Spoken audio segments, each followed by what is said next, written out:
Assalamualaikum warahmatullahi wabarakatuh. Halo semuanya, perkenalkan nama saya Tita Dinis Ruskina. Saya berasal dari kelas 10 DKP. Di sini saya akan menjelaskan tentang dasar-dasar Photoshop 2020. Enjoy the video. Pertama-tama, kita masuk dulu ke aplikasi Adobe Photoshop-nya. Di sini saya menggunakan Adobe Photoshop versi 2020. Pada tampak awalnya ini disebut dengan welcome screen. Nah, untuk membuat file baru, kita akan pencet file di pojok kiri atas, lalu pencet new. Setelah itu akan muncul tampilan baru. Di sini kita akan mengatur ukurannya dahulu. Untuk mengatur ukurannya, kita memiliki dua opsi. Opsi pertama yaitu kita bisa menggunakan template ukuran yang sudah disediakan di Adobe Photoshop. Misalnya kita pilih yang print, maka ukurannya itu biasanya standar buat ngeprint A4, A5 dan sebagainya. Dan di sini masih banyak lagi ukuran-ukuran lainnya. Nah, opsi kedua, kita bisa memilih ukurannya sendiri atau memilih ukurannya secara manual gitu. Di sini saya akan mencontohkan membuat thumbnail YouTube. Nah, di bagian pixel ini ada banyak pilihannya. Untuk sentimeter dan milimeter itu digunakan jika kita ingin membuat spanduk, cetak foto, bikin poster dan lain-lain. Cuman di sini kita akan membuat thumbnail YouTube, maka kita pilih yang pixel saja.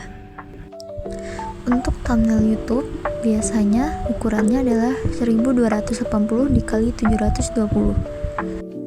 Jadi di sini kita akan ubah lebarnya menjadi 1280 dan tingginya 720. Nah, pada orientationnya kita bisa memilih dua opsi. Karena ini untuk thumbnail YouTube, maka saya akan memilih lebar ke samping. Untuk standar resolutionnya kita nggak boleh asal-asalan. Jadi kita akan pilih standar resolution yang biasanya sering dipakai, yaitu ada 2, 72 dan 300. Di sini kita akan memilih 72. Untuk resolution 300 itu digunakan untuk membuat poster, spanduk dan lain-lain yang dipergunakan untuk mencetak. Untuk resolution 72 digunakan untuk membuat logo, desain, thumbnail YouTube dan sebagainya yang hanya untuk diperlihatkan di HP saja, bukan untuk dicetak. Setelah semua sudah disetting, kita lanjut memencet yang create dan tunggu beberapa saat. Nah, maka tampilan barunya akan seperti ini. Sebelum saya memberitahu cara-cara memakai toolsnya, saya akan memberitahu bagaimana caranya memasukkan gambar ke dalam Photoshop. Caranya sangat gampang, yaitu kita buka dulu file explorer kita. Nah, di sini saya sudah memiliki dua foto. Kita tinggal klik tahan, lalu seret ke aplikasi Adobe-nya. Maka foto yang kita pilih tadi akan ada di Photoshop kita. Saya memilih dua foto, yang satunya sebagai background dan satunya adalah sebagai objek di depan backgroundnya. Nah, maka di Photoshop kita sudah ada dua gambar. Baiklah, di sini saya akan menjelaskan apa aja sih yang ada di dalam Adobe Photoshop. Kita mulai dari yang di kiri. Di kiri ini namanya adalah Tools. Tapi saya tidak akan menjelaskan semuanya. Saya akan menjelaskan yang penting atau sering digunakan saja. Dimulai dari yang pertama, yang paling atas, yaitu namanya adalah Move Tool. Seperti namanya, Move Tool ini digunakan untuk menggeser sebuah objek, atau juga bisa untuk memperbesar atau memperkecil sebuah objek. Caranya, kita pencet yang di atas ini. Nah, akan ada titik 3 di samping-samping objeknya. Lalu kita geser-geser seperti ini. Maka objeknya akan menjadi kecil dan besar sesuai kemauan kita. Yang kedua ada Eraser Tool. Eraser Tool ini digunakan untuk menghapus background.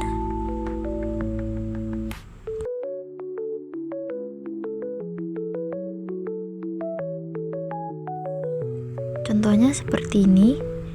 Nah, jika brush dari eraser toolnya ini terlalu kecil, maka kalian bisa setting di pojok atas, lalu kita perbesar size-nya.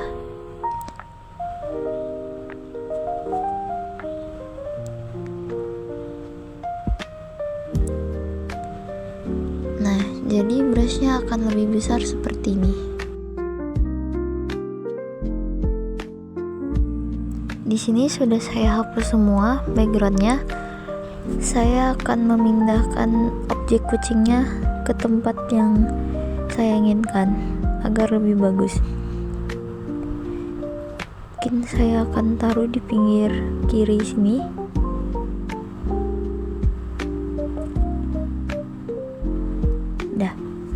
Selanjutnya kita akan menggunakan zoom tool.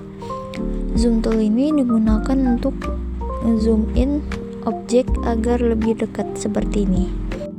Kalau kita pengen zoom out objeknya, kita bisa tekan Alt lalu klik kiri, maka dia jadi zoom out gini. Tool selanjutnya yaitu hand tool. Hand tool ini digunakan untuk menggeser objek seperti ini. Nah, misalnya objeknya terlalu ke kiri seperti ini, bisa kalian geser menggunakan hand tool. Tools yang kelima yaitu text tool, yang seperti huruf T ini. Kegunaan text tool adalah untuk menambahkan sebuah teks ke dalam project Photoshop kita ini. Kita pencet lalu kita tambahkan sebuah teks. Nah, untuk mengganti font dari teksnya ini, kita bisa pencet yang di atas ini, lalu kita pilih font sesuka kita.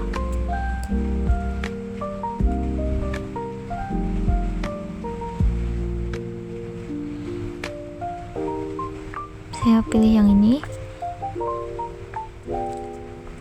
Nah, untuk membesarkan teksnya ini kita bisa juga menggunakan move tool seperti ini, lalu kita geser lebih besar lagi. Nah, untuk mengganti warnanya kita pencet dulu text toolnya, lalu kita drag teksnya dan pilih warna hitam di pojok atas. Lalu pilihlah warna sesuka kalian.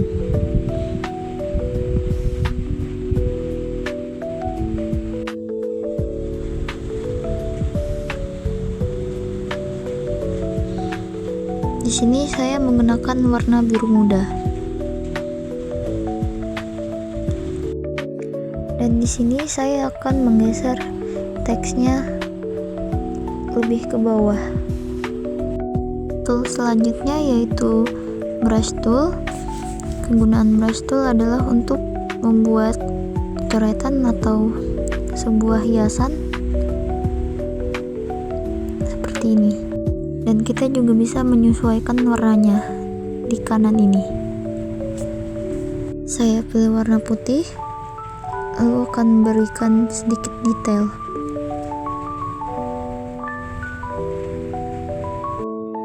Tool selanjutnya yaitu gradient tools. Ini digunakan untuk membuat warna gradasi gitu. Di sini kita pilih dulu warnanya, lalu tinggal kita seret seperti ini. Jadi kita bisa menyesuaikan warnanya.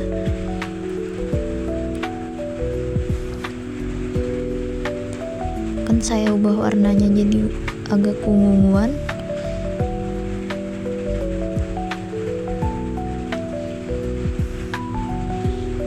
Jadi itulah kegunaan dari gradient tools.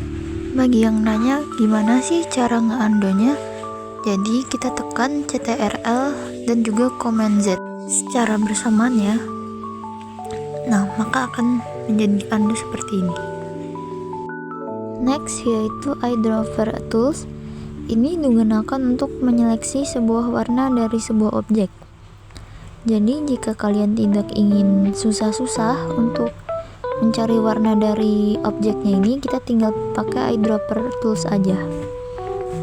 Nah, jika kita pakai brush tool, maka warna yang kita seleksi tadi bakalan sama seperti warna yang kita seleksi di objek.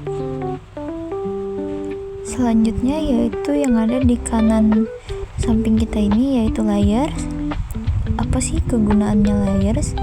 Jadi kegunaannya adalah untuk membedakan antara latar belakang dan juga objek yang kita bikin. Atau misalnya teks yang kita bikin ini ingin kita pindahkan posisinya ke belakang kucingnya ini, kita bisa pencet dulu layers dari teksnya, lalu seret ke bawah kucingnya. Nah, jadi dia ada di belakang kucingnya. Dan jika layersnya kita naikkan ke atas, maka teksnya ada di depan kucingnya. Atau jika ingin membuat layer baru, bisa pencet tanda tambah yang ada di bawah itu. Lalu kita coret-coret saja. Dan jika ingin menghapusnya, kita bisa menekan tombol yang ada di samping tambah layer.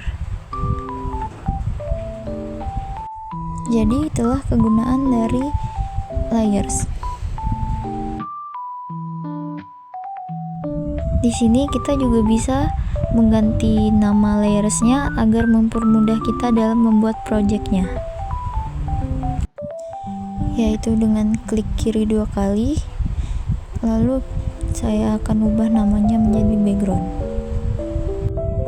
Dan layer kucing saya ganti namanya menjadi kucing. Selanjutnya yaitu yang ada di kiri pojok atas. Ada file, edit, dan sebagainya. Pada tombol file, kita bisa membuat file baru, membuka file, menyimpan file, dan sebagainya.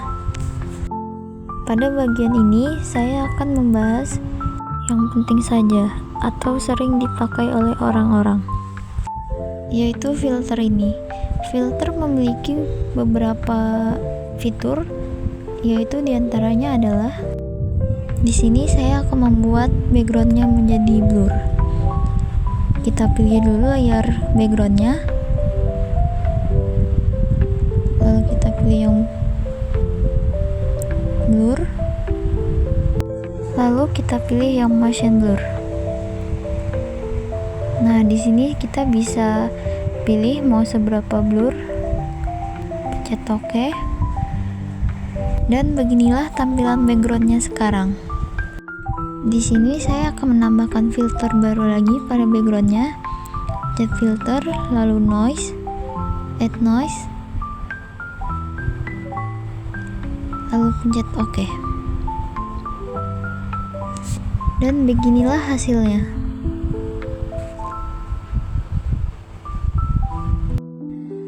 Mungkin saya akan sedikit merapikan project yang saya bikin ini.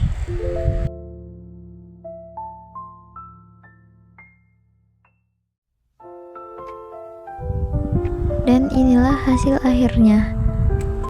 Baiklah, selanjutnya saya akan memberitahukan bagaimana cara menyimpan file Photoshopnya, yaitu dengan cara kita pencet file di pojok kiri atas, lalu kita pencet yang save on your computer.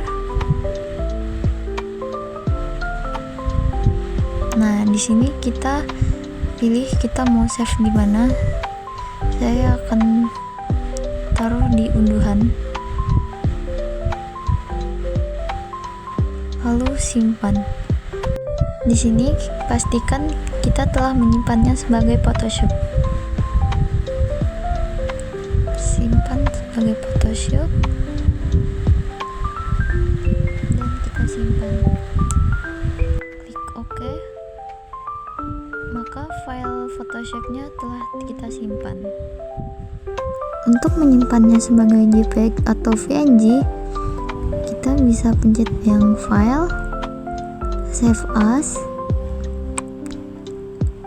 simpan sebagainya kita ganti sebagai JPEG atau JPEG. Di sini saya akan memilih JPEG.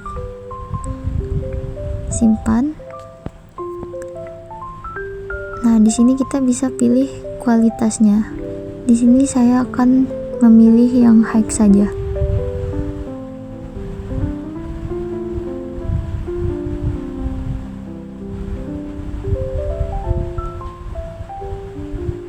Pencet OK. Dan inilah hasil akhirnya.